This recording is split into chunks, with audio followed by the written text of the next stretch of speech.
Hello, my name is Mark Rosekind, and I'm a board member with the National Transportation Safety Board.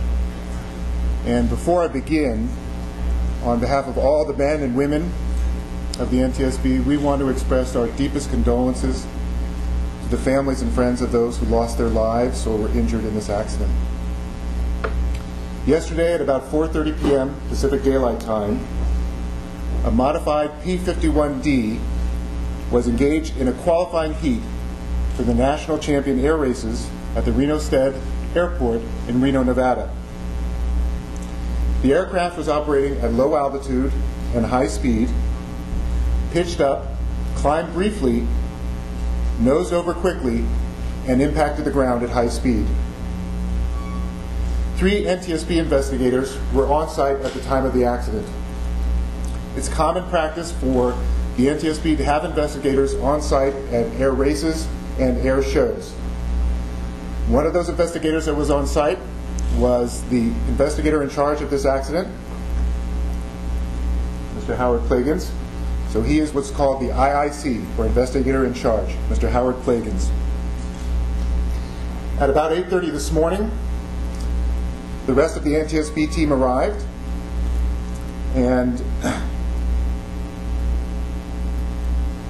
our first activity was to basically walk through what had happened so far.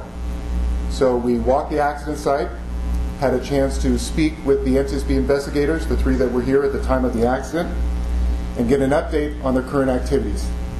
So let me tell you about those current activities. The investigators have isolated the accident site.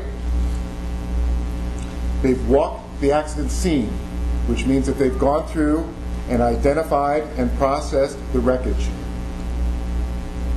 The Reno Police Department and Nevada Highway Patrol is mapping the wreckage area with a very high technology GPS laser system.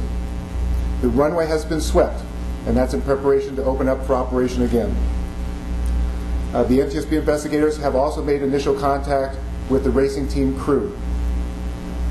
Also, as part of the NTSB team that arrived today, we have members of the Safety Board's Office of Transportation Disaster Assistance, and they're here to work with local resources. I really want to emphasize that this is just the beginning of this accident investigation, and the focus now is on gathering factual information. There will be periodic briefings, and you'll be informed by Public Affairs so that we can update you on information that's learned over the course of the investigation.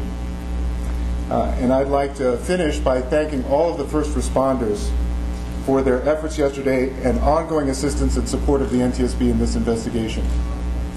We're going to take a few questions from you. We have some folks here on the phone as well, and we're open for questions now. First of all, the City of Reno will be compiling all the information about fatalities and injuries, and since we knew that you would have that question, we're very fortunate to have Deputy Chief Evans from the Reno Police Department to actually give you an update. Excuse me? Dave Evans, Deputy Chief, Reno PD. What I'm going to go through is the very latest totals that we have. There is no more information that I have at this point, but we can update you at a later date. We transported 54 patients from the scene here to area hospitals. Of those 54, the hospitals reported 2 fatalities. And we also have a total of 7 fatalities that we know of at this time out on the tarmac, to include the pilot. 17 folks are still being treated at local hospitals, and a total of 24 have been treated and released. And that's the very current information that we have at this time. Yes, correct. Thank you. Other questions? So can you talk about whether a plane like this has a black box or another data recording device? So the question is whether a plane like this has any kind of recording device. It's very unlikely. The investigators actually have raised that question because of some of the modifications to the aircraft. It's unclear, given the impact and the speed, whether there's actually be anything available. But they're definitely looking for that. There's a photograph apparently out there showing the plane tail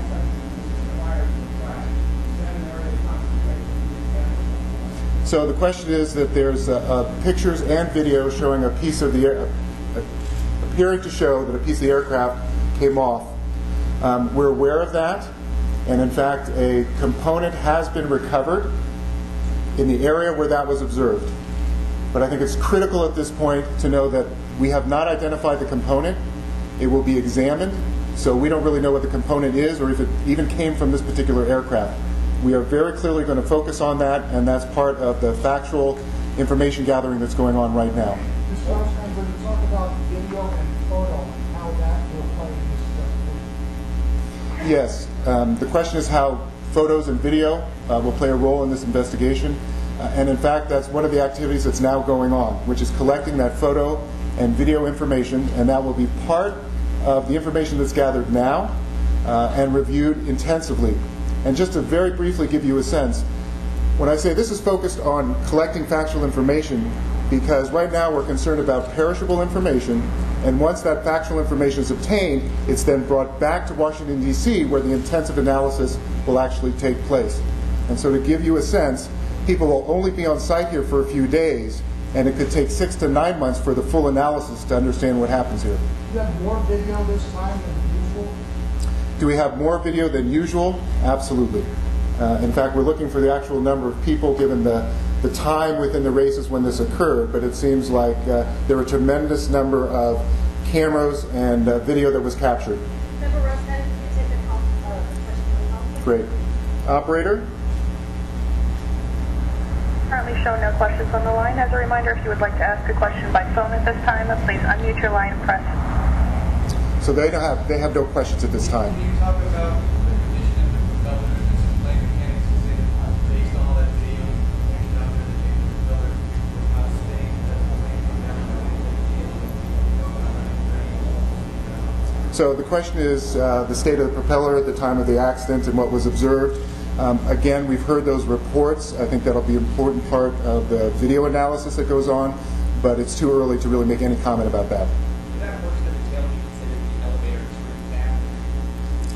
Would that part of the tail be considered the elevator? The part that's in question, that may have not malfunctioned. That is the part that's in question. But that's also why it's important to highlight, for example, even though we recovered a component, we don't know if it's related to this aircraft or that's what it is. Let me go.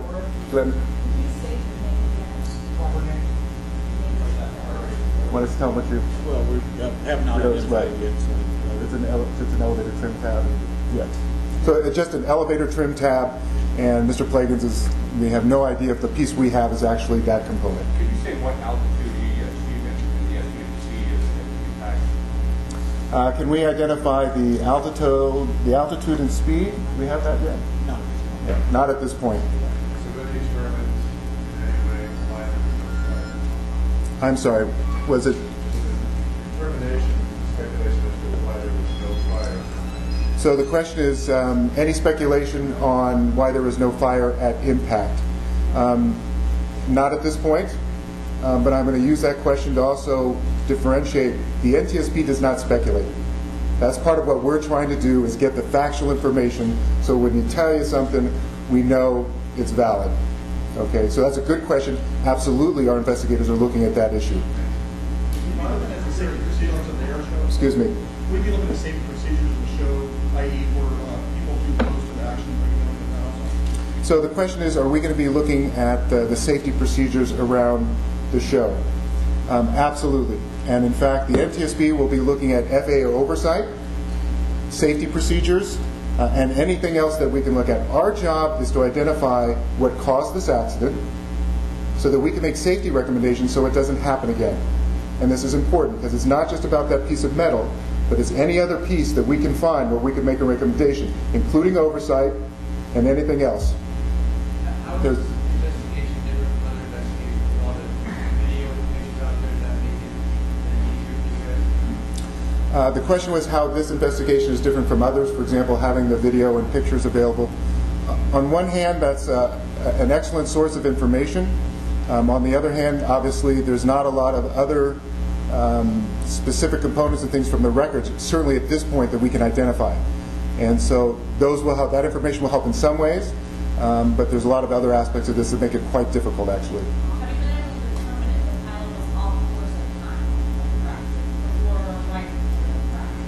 So the question is whether it's been determined if the pilot was on course at the time of the crash. I don't. We're still done. So, let me just emphasize again, we're less than 24 hours into the investigation.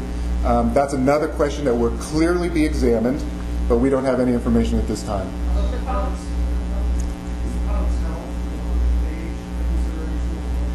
So the question is whether the pilot's health or age is a consideration. Those things will absolutely be looked at.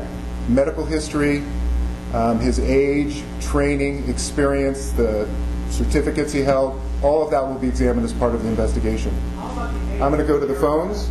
Operator, is there a question from the phone? No questions on the phone at this time. No questions. Can you describe for us what the evidence shows of the last few seconds of this aircraft in flight? We've heard witnesses say that it seems to be in trouble. Stall or wait turbulence. Is there any evidence at this point that can shed any light on that? So the question is about what has been observed in the last moments prior to impact. What we can say is it's pretty clear that at low altitude, high speed, aircraft went nose up, climbed briefly, and then nosed over quickly. That's why it impacted.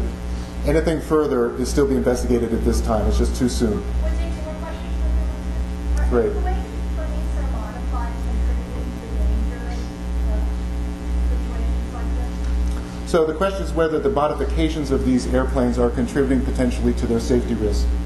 And that is a question that will be looked at. And I think that fits in with we're not just interested in the metal, but oversight, modifications, and any aspect of this investigation that doesn't just help us understand the cause, but the kind of safety recommendations we can make to make sure this doesn't happen again. That will absolutely be looked at by the investigators. We're gonna take one more, please. I'm sorry. Crowd a little bit further back away from the area where the aircraft are racing and possibly away to prevent fatalities and onlookers. So the question was whether or not recommendations could be in the area of actually moving spectators back, and that's an area that will be looked at. And in fact, I think it's important to know that we will identify the cause, make safety recommendations. If in the course of that investigation we identify anything that's appropriate to actually put out an urgent recommendation, we would do that before the end of the accident's actually finished up and analyzed. So that will be looked at. If we get a finding that suggests that's an issue, then we could actually then publish an urgent recommendation in that area. Thank you very much. I want to highlight that periodic updates will be provided. Our public affairs people will make sure that you know when those are going to be available. I'm just going to finish once again by thanking the first responders for all of their efforts. I know the mayor of Reno is here. I want to make sure we acknowledge him, and thank you, sir. Mayor Cashel is here. There's been a lot of effort and support from the local community and first responders. So thank you very much.